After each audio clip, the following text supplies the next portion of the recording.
worldwide. I see that as a vision that's a reality. There's no question that we can have that right now, but it takes a leader.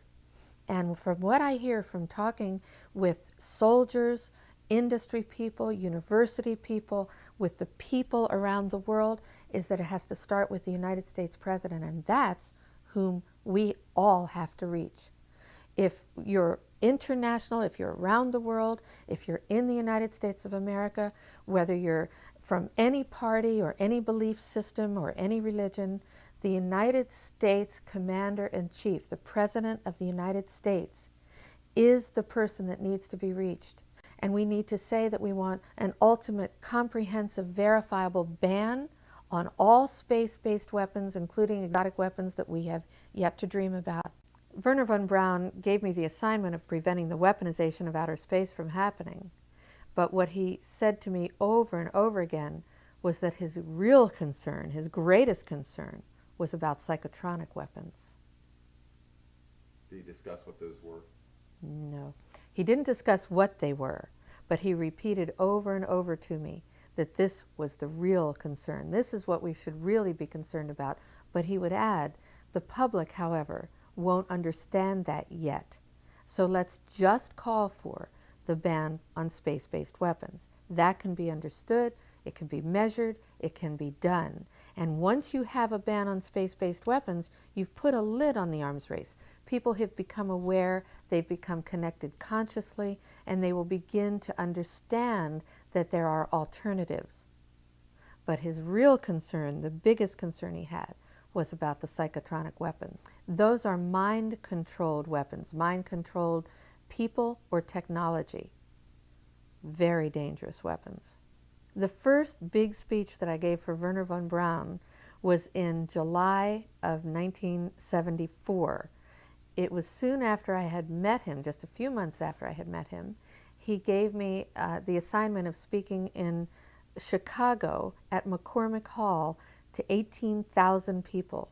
The only other speech I had ever given was in a PTA meeting, and I had rehearsed that speech in the mirror the night before about mustard being squirted in the cafeteria by the children. I was so nervous. Now I was going to appear before 18,000 people. Nervous takes on a new meaning. What he said to me was, however, I'm going to send you 5 books in a taxi cab, take these pink index cards and take some notes, and you will introduce a live satellite demonstration, the Fiji Islands, some other countries, and you will tell about this live satellite demonstration. I had no idea what he was talking about. And he said, but that's not a worry either. Don't worry, you don't have to really read all of these books because I'm going to transmit the speech to you. And I said, how are you going to transmit the speech to me? You're going into the hospital. And he said, I'm going to transmit it as though you're talking on the telephone. Well, I memorized the best I could these little pink index cards, and I got up on the stage. There were 18,000 people in front of me. There was a podium with my picture on it. I had to put my hand over the screen. I had no idea what I was going to say because I couldn't see the pink index cards because I was perspiring and it was dripping down my face.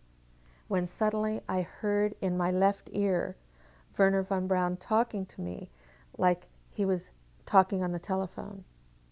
And he transmitted this speech to me, the entire speech, for 35 minutes in my left ear. I heard myself then talking about KU band and C band, and I was just repeating what he was saying.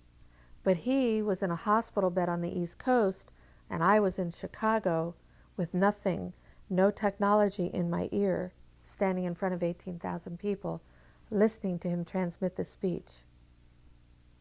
It was amazing. Did he ever relate to you how that was effected?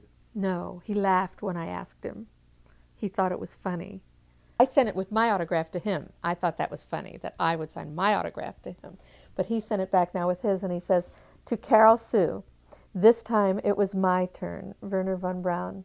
When Wernher von Braun transmitted into my left ear this entire speech from the East Coast of Chicago, it became very obvious to me that we humans have absolutely no idea except what we're told by people who are making money on the next levels and phases of technological developments, that we are purchasing as consumers what is possible. We have barely touched the tip of the iceberg of what the mind is capable of creating. And we create all of these technologies, including our own attitudes, our own philosophies in life, our ways of behaving and relating to people, our choices that our minds, our egos create. That became very clear to me as I started actually integrating the fact that he had transmitted the speech to me and it was real. And I didn't go public about that for years because I knew that people would not believe me. They would think that this was completely insane. But in fact, it happened. It was real.